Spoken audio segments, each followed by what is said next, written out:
The Empowerment Show aims to equip individuals with the necessary tools, knowledge, and confidence to make informed decisions and take control of their lives. It also focuses on ensuring access to essential resources and the opportunities. All right, good evening. It is 6 o'clock. Another time to rock. We're gonna rock and roll. In other words, we're gonna have a good time this evening. We got a lot of information that we want to give out, especially when it comes to education. And we always start the show off by being grateful for something. So right now, I'm grateful to be right here in the United States and not in Jamaica, because Jamaica's having a real rough time right now. So my heart goes out to them. Our condolences go out for those that have that loss, but they're strong people, and so they'll bounce back. Just like here in America, we're having some educational issues, and I believe that we'll be able to bounce back here too. So this evening, I brought a young lady on, and her name is Mrs. Lopez. So let me bring her on. Hey, how you doing, young lady? Hey, I'm doing good. Thank you so much for having me. Oh, thank you for coming on. I know my introduction was a little long, but we always like to be grateful for something. We generally start off by saying Ashe, which is like saying Amen, just give thanks to our ancestors. So, what have you been up to lately, young lady? Wow. Well, I just started my service on the IU 20 board, and that's really awesome. They do a wonderful job with our special needs students.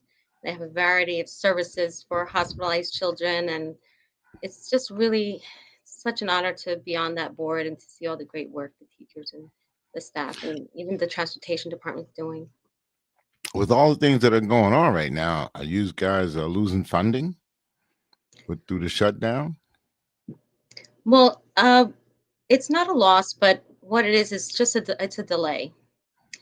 And what the delay is happening, well, to us here in Pocono Mountain, um, let's see, it's really for publicly funded schools in Pennsylvania. They're facing a significant strain. Where at the state level, our Commonwealth is enduring a budget impasse, which is as it's saying an impasse that there are federal monies in a bank account and it's sitting there. And about 10 years ago, which I haven't pinpointed the law, but this is what a lot of the legislators and people are saying, that because there was a law that passed about 10 years ago, it doesn't allow any money to pass from the federal government to the state unless there's a budget passed first. Even though it's not the money that the state is giving, it cannot impasse. It can't go past them without a budget passed by them.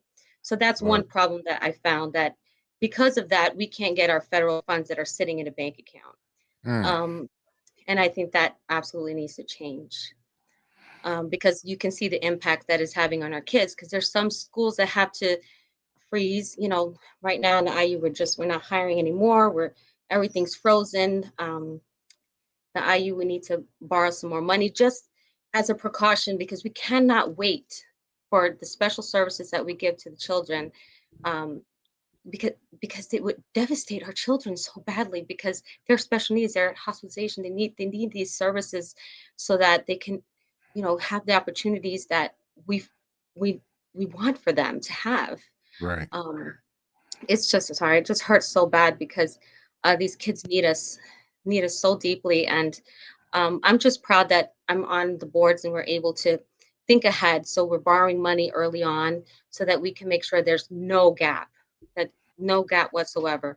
um, However, if it goes next year and the next year, we're going to have to do something else within our state to really help our students, other than, go fend for yourselves, go borrow money, go tax the people. I think that's wrong. Well, usually they end up taxing the people. When they go to get money from somewhere, it's usually the people that they have to get it from. But again, with all these budget cuts, man, really are they really cutting you guys up that much that it's making it difficult for you to run the school, and you guys are really kind of walking on eggshells for next year? Well, we're hoping that it will open eventually. In history, in just Pennsylvania in the impasse, uh, I think the longest one that they ever did was February. They didn't pass a budget all the way until February, and it did affect the taxpayers. I meant really overcharging taxpayers, unnecessarily. Because if we do have to borrow, as you said, this money, uh, all the interest and everything, it's the burden comes on the taxpayer to be able to pay that interest. And this is extra money that we shouldn't have to be spending just because our elected officials can't get it together. Hmm. I'm already a little pissed off about this tax situation. I have to pay all this property tax, so and that's for the school, I imagine. My kids don't go to school; they're not in there. And I'm a veteran, but I still got to pay the taxes. And as long as I'm continue to pay taxes on my property, I never truly own it. The government owns my property. So I wish there was something that we could do, maybe to minimize or do away with this property taxes. But I understand you may be able to help a little bit with that. You're looking to move into some other directions. I understand. Yes, I'm looking to run for PA representative next year to kind of bring some of these solutions. Something that I do a lot of research, and there have been some states that have been looking at taxing their wealthy. And there's been studies that if you tax the wealthy, they won't leave because of their high connections, because they're making all this money through the place where they are doing business in. So they would unlikely move because that's what a lot of people say. Oh, you don't want to tax the wealthy because then they leave. Well, we've done a tremendous amount of studies on it, and that's not the case. So I believe that we can be able to do that. Tax our wealthy to help alleviate that burden that we have on taxation, not eliminate it, because we all have to contribute to each other. That's what we were born to be. We exist for community. I tell And you that the wealthy hasn't making the contributions anyway, so let them leave. It's what I say. Just let them leave. I mean, but really, you get into a certain position. What is it that you plan to do? What changes do you plan to or try to change? excuse my dog. Well, What one of kind the of things dog is you one, got? of course, that taxation. I want to shake up Pennsylvania. If Or there are what kind of dog you legislators. got? I'm sorry, Anna. What Oh, kind of my dog you dogs. got? I know I love my doggies. I saved the dogs. They're mixed. They're mixed dogs of like uh probably pit bull and something else. They're really they're just lovable dogs. I So have you love. three. I see you love animals as much as you do children, huh? Yes. And I have a cat. I saved a cat too. Yeah, I but guess we they just really know Anna would do it. Anna would take care of it, so they bring me. And I had foster children too. okay. So you could actually have a passion Not for now. helping out people and animals and everybody else, right? Yes, absolutely. Once you have that passion, it flows over. Yeah. Well, I hope if and when you get into that particular position that you're able to make some changes because it just seems as of late everybody talks a good game, but the end result is the end result. My taxes keep going up. That's not changing. The prices on the grocery shelf keep going up, and a whole lot of people are making a lot of promises, but I'm waiting to see what's going on with the results. So, how do you plan on administering some results? What a shake up Pennsylvania. If the elected officials don't do what's best for everyone, then we need to look at those neighborhoods and see if that's really a representation is true. If the representation of that leadership is true to that community, then I see there won't be any change because everyone deserves that right to vote in their representative. But if it's not, and if I go research, well, I will go research. And in these neighborhoods, if they are not in agreement with their representation, then I would recruit the representation that they deserve and fund. I created a PAC that would do this, Friends of Anna Lopez. So I'm going to be making friends all across Pennsylvania. And hopefully, they contribute, they agree to this idea that if they don't represent you, then you need to replace them. So, And you plan on running for a particular district, or you're running for a state position to do like the work in the like maybe senator or something like that? yep, the House of Representatives in the 115. Okay, all right. And how much area? What area is the 115? For those, I mean, we come from different areas and we don't know what the hell that is. So what area is that? Well, it's basically Pocono Mountain School District. It's all of our representatives. We go from Toby Hanna to Pocono, the borough of Pocono, Stroudsburg. Not all of Stroudsburg because it's all lined pretty cool. There's a cool shape to it. So it's pieces of Smithfield, pieces of Stroudsburg, pieces. Uh, I always have to refer to a map to know exactly where those borders end Hmm. because it's not very clear cut, but it's all of Pocono Mountain School District. That that would be it. So I could give All you right. whole, like, Oh, it's you can about go ahead.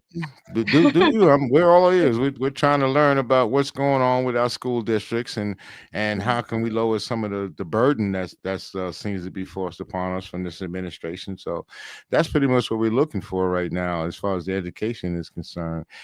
Me personally, I'm an African American, and I don't like some of the things that I hear about what's going on in schools as far as taking now history and education out of the school system. Is that taking place here, or do they actually study African American still history here in Pennsylvania, or is that a part of the DEI and they decided to remove that? Well, in our school just district and Pocono Mountain School District, we do. It's all incorporated. And one of the things I did do while I was on the board was we had that all online. So on the curriculum, you could look up the grade that your child is going attending and what they're actually studying in history and when. So every year they build upon it, and there's different pieces that they learn all throughout their career of K through 12. Yeah, I'm just wondering if it's been a little whitewashed here or there. Do No, they actually, well, you know? there's so much time and so much information you could give to a child while they're in school, even though it's K through 12, and it's a Right. building block. But it's always useful for us as parents, especially me. I bring my son, my daughter, that they're both in Pocono Mountain School District now, and one's in fourth grade, Matthew, and Trinity's in ninth grade. And I make extra trips for them so they can see and dig back into our history, because I'm Puerto Rican, and Hmm. my family history has been, wiped away. A lot of my history has been, in order to even research it, I have to go to an organization that's nonprofit in order to even look up my history. So that's what I've been doing. I took a blood test and find out, where my bloodlines are, and then I go through the birth certificates of and certifications of my parents and my grandparents, my great grandparents, and I found that my great great great grandfather was a World War I, was drafted in World War I, and he was 26 years at the Mm. time, before he had a family. And thank God he survived, because that's why I'm here. Um, he survived, and he had children, and they did a census that picked him up, and I was able to find that. And those type of research are very important, and it's too bad our government can't help do that. And we have a nonprofit doing that for Puerto Ricans, but I'm grateful for them too. Yeah, I'm one of those. I say a victim of the educational system as far as New York is concerned, because I was illiterate until I was an early teenage, and that's because of the way the system treated me. So, like that's why I'm really in there when we talk about African Americans and people and learning their history, because I mean, just as a child, I think I would feel a little better learning about someone that looked like me, and not just learning the downfalls, but learning the Absolutely. great things that people like me have done and that look like me have done. So this is why I stress very much. I stress about the history that's being taught to our children and the way it's being taught, how it's been. They got this thing, the DEI. Okay, all right. Then they got the other thing. What is it? The transsexuals. So how do you guys deal with that? Well, we have policies and processes we cover, but it's really unifying. Like, there was something on Facebook that someone had put out about some rainbow curtains we had in our classroom, which we honestly, they weren't rainbow; they were solid colors, Hmm. and they were there for over 3 years. The only reason why the parents saw it now was because we painted the outside of the building white. How, we repainted it, made it all beautiful, put nice red on top, because we're revitalizing the schools that we invested in all these years.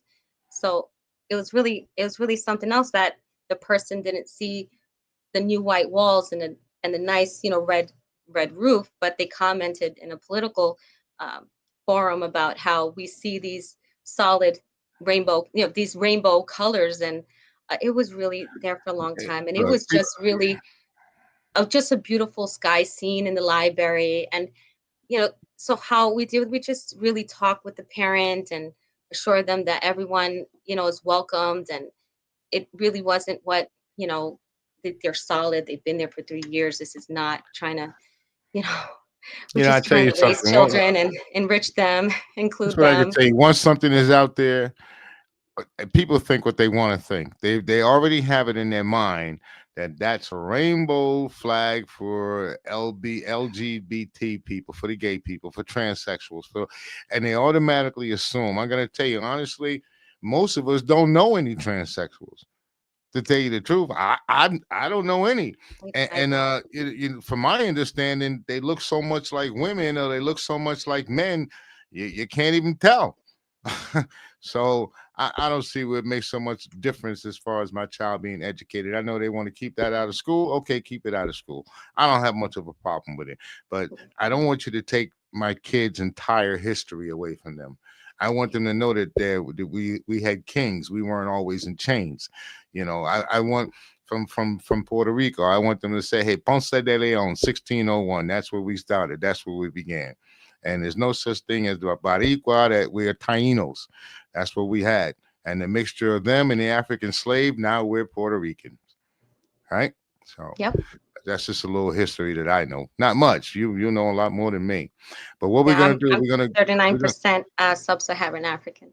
okay. So yeah, well, I tell you, it's a mixture. It came Yeah, it's from wonderful. when Ponce de Leon, when he came to Puerto Rico, he brought African slaves with him. The conquistadors and the African slaves, and together, who was there? The Tainos. And when he got to what we call Puerto Rico, he named it the rich port, Puerto Rico, which was one of the richest ports for slaves, or for the incoming of slaves, the slave trade. That was one of the biggest spots. Anyway, so what we're gonna do, we're gonna take this commercial break, and then we're gonna come right back in about 30 seconds. I want to know your thoughts about ICE and them running into these schools and stuff like that. When we come back. Mhm.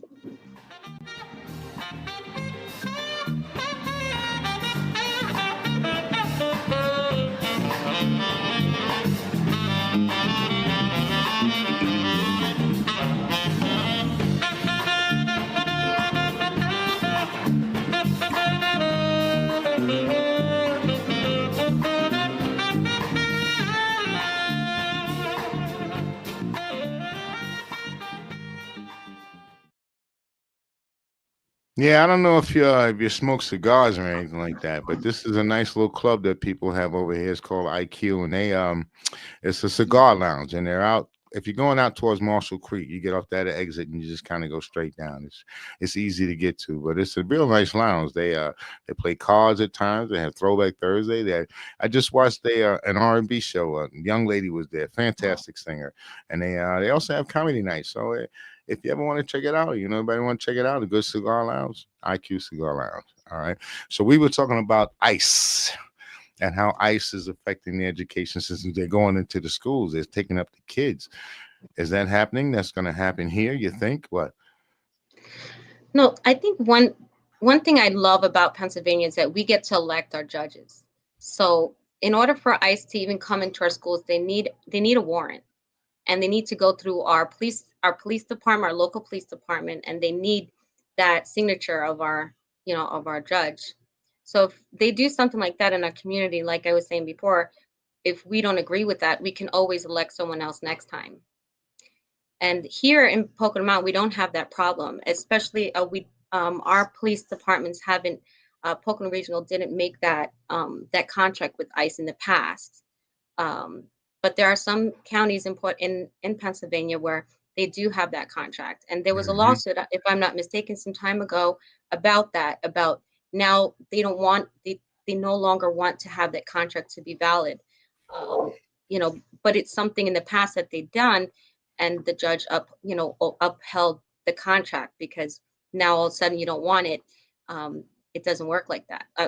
So that's why it's very important for us to stay active and know what's happening in our community, to know if we had those contracts. And that's what's important, that our representatives and our Pennsylvania representatives, whether you're House or Senate, make sure that they represent their people and the voice of the people well. Because if you know that your constituents are concerned about this or not, or maybe you're fighting for their freedom, for Hmm. everyone's freedom. If you Hmm. had that in you, then you would have known to check that, and to make sure that that's okay. I mean, once this was going on, That was my first thing. I needed to check. And I sent the email to the superintendent, what are we doing? Make sure, because it's very important, for everyone. You need to be able to advocate for that. Um, and that's, I checked that all out. I mean, I'm so relieved that that's not happening in our community, and that, um, if that does, and the judge does, sign that, then we know what to do, right, Pennsylvania? Yeah, well, November 1st is right around the corner. Do you got any children or that are in the school? I'm sure you do there on the SNAP program. Yeah, I have, our whole school system is free lunch and free breakfast, because 70% of our kids are, under the poverty line, and they they all need that support.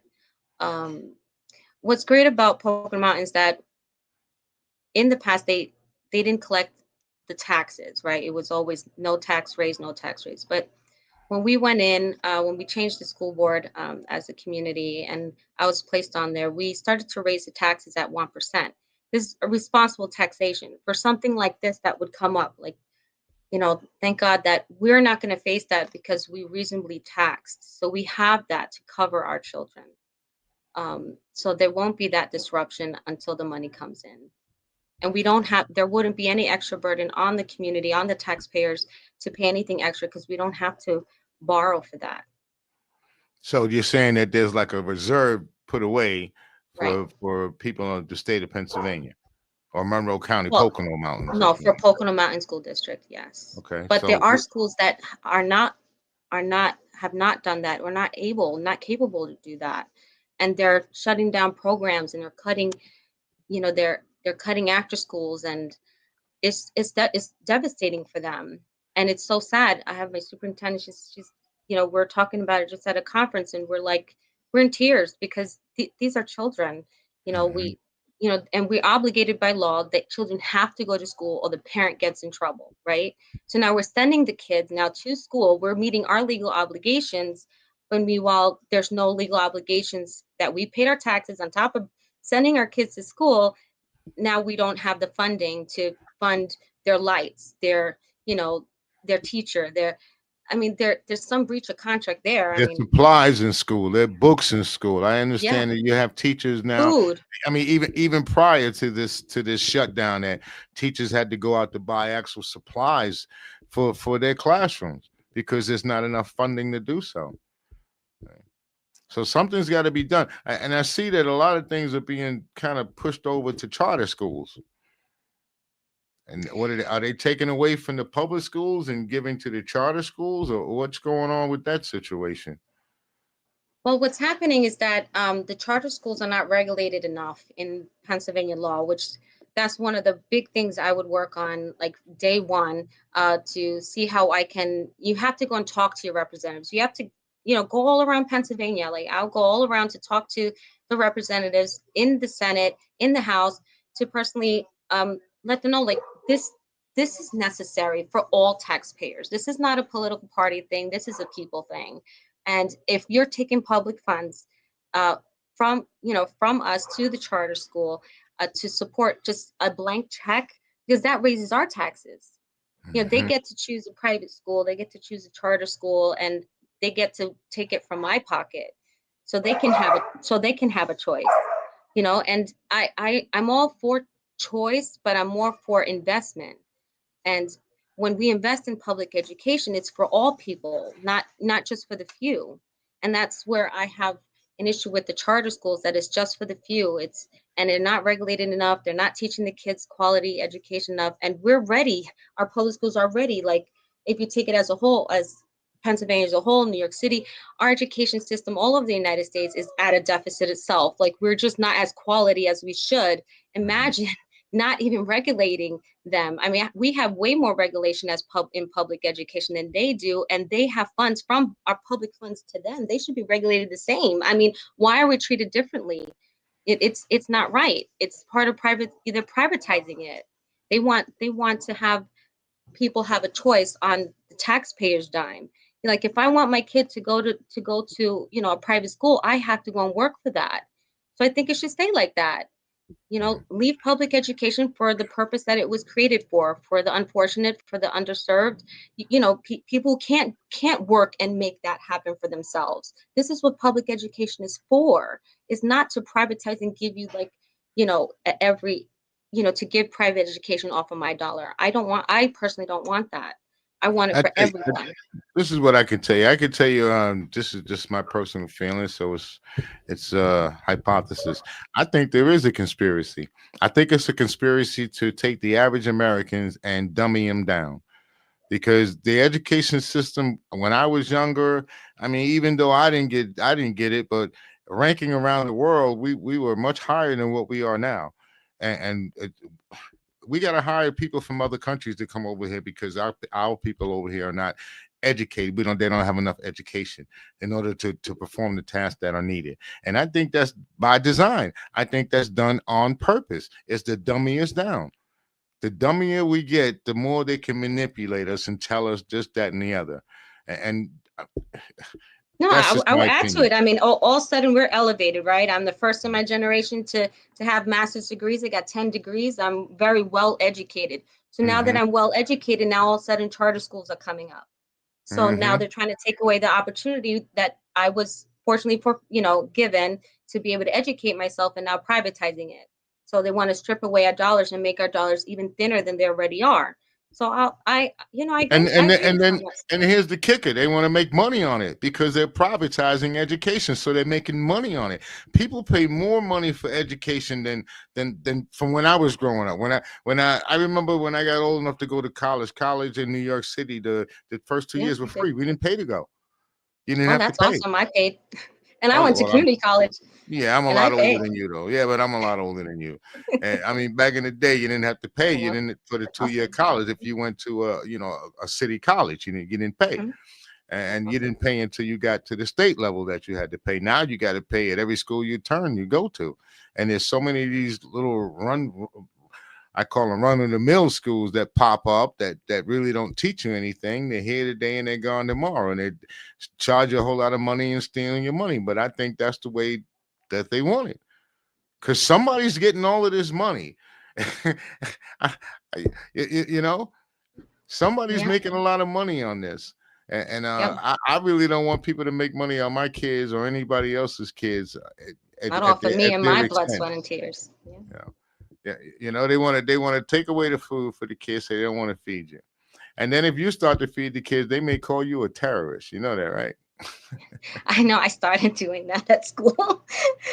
We built a wellness center. We have now a new concession stand, and I'm starting to feed the kids, and it took a very hard time to advocate so that I can do that because I didn't want to charge the kids. I just wanted to cook for them Mm. and give them food, and it had to go through a certain venue, the avenue, and it was a lot of hoops, and thank God I'm a good shot. So I was able to Yeah, feed the kids at the end, but it's still something that it's one of my big pet peeves that I want after school. The kids are athletic, they're great, great students. They deserve at least an after school meal.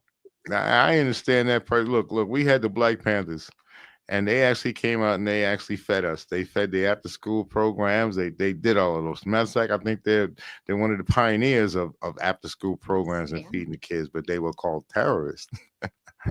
That's why I say you better be careful of that. You may be called a terrorist. You Okay. know. All right, we're about at the end of the show. We do about a half an hour on Wednesday. So again, I really truly appreciate you coming in. Like I tell you, you came first, so it was all good, and I'm glad that you came. So I'm hoping that you get to come on again. Okay. Yes, absolutely. Okay. Thank you I look very forward much. to it. Okay, thank you again. That was our Wednesday edition.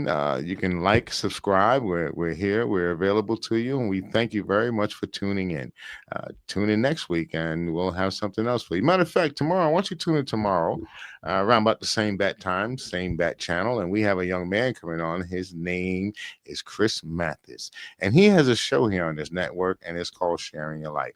So please tune in. Again, like and subscribe. It is free. You people have a nice day, good evening, and ashe.